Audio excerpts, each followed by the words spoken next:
ગુણાકાર કરવાની શોર્ટ રીત. તો સૌથી પહેલા તમે શું કરશો, તો અહીંયા આવી રીતે બે લીટા કરી દેવાના. પાછળ બંનેનો ગુણાકાર 8 સીતા 56. આગળ બંનેનો ગુણાકાર તો 2 દુ 4 અને અહીંયા ક્રોસ ગુણાકાર કરવાનો એટલે 7 દુ 14 વત્તા 8 દુ 16 બંનેનો સરવાળો કરી દેવાનો એટલે 10 ને 10 20 ને 10 30 થશે એટલે વચ્ચેમાં 30 લખી દેવાના. ઓકે, અહીંયા એક એક અંકડો રાખવાનો, અહીંયા બે આંકડા રાખવાના નહીં.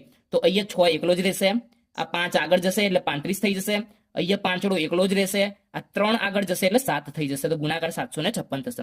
એ રીતે આપણે અહીંયા બીજું જોઈએ તો અહીંયા પણ બે લીટા કરી દઈએ તો 4 દુ 8, આગળ બંનેનો ગુણાકાર 3 દુ 6 અને ક્રોસ ગુણાકાર કરીશું તો 2 દુ 4 એટલે 4 લખી દઈશું અને 4 તરી 12 એટલે વત્તા 12 લખી દઈશું એટલે 12 ને 4 16 થઈ જશે એટલે વચમાં 16 આવશે.